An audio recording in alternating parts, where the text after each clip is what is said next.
സമാന്തര ശ്രേണിയിലെ അടുത്ത ചോദ്യമാണ് ചോദ്യം നമ്പർ 6. ചോദ്യം ഇങ്ങനെയാണ്: തന്നിരിക്കുന്ന സമചതുരത്തിൽ ഓരോ വരിയിലും ഓരോ നിരയിലും സമാന്തര ശ്രേണിയാകുന്ന വിധത്തിൽ ഒഴിഞ്ഞ കളങ്ങളിൽ സംഖ്യകൾ എഴുതുക.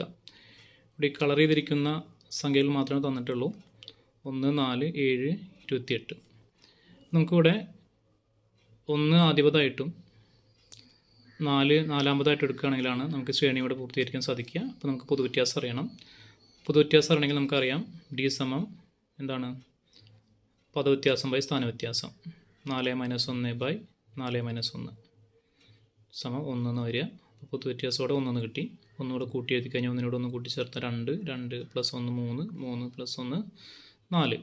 അങ്ങനെ 1, 2, 3, 4 എന്ന് കിട്ടും. ഇനി ഇവിടെ ആദ്യപദം 1ഉം നാലാം പദം 7 ഇട്ട് എടുക്കുകയാണെങ്കിൽ നമുക്കിതിൻ്റെ പൊതുവ്യത്യാസം എന്ത് വരും?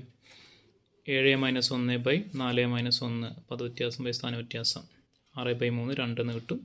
2 കൂട്ടി ചേർത്ത് എഴുതുമ്പോൾ 1 + 2 3, 3നോട്ട് 2 ചേരുമ്പോൾ 5, പിന്നെ 2 ചേരുമ്പോൾ 7.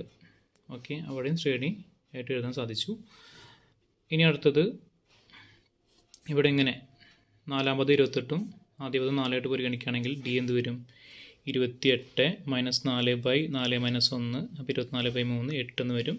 അപ്പോൾ ശ്രേണി പൂർത്തീകരിക്കുമ്പോൾ 4 8 ചേർത്ത് എഴുതുമ്പോൾ 12, വീണ്ടും 8 വരുമ്പോൾ 20, വീണ്ടും 8 ചേർത്ത് എഴുതുമ്പോൾ 28. അപ്പോൾ 4, 12, 20, 28 എന്ന് ശ്രേണിയായി. ഇനി അടുത്തത് അവസാനത്തേത് ഇവിടെ നാലാം പദം 28ഉം ആദ്യപദം 7 ആയിട്ട് പരിഗണിക്കുകയാണെങ്കിൽ D വരും 28 - 7 ബൈ 4 - 1 21/3 7ആണ് പൊതുവ്യത്യാസമായിട്ട് വരിക. നമ്മളത് എഴുതുമ്പോൾ 7 ചേർത്ത് എഴുതുമ്പോൾ 14, വീണ്ടും 7 ചേർത്ത് എഴുതുമ്പോൾ 21, പിന്നെ 28. ഇനി ഇതിൻ്റെ ഇടയിലുള്ള പദങ്ങൾ എഴുതണം.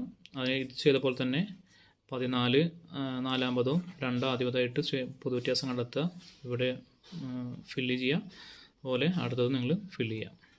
Okay, thank you.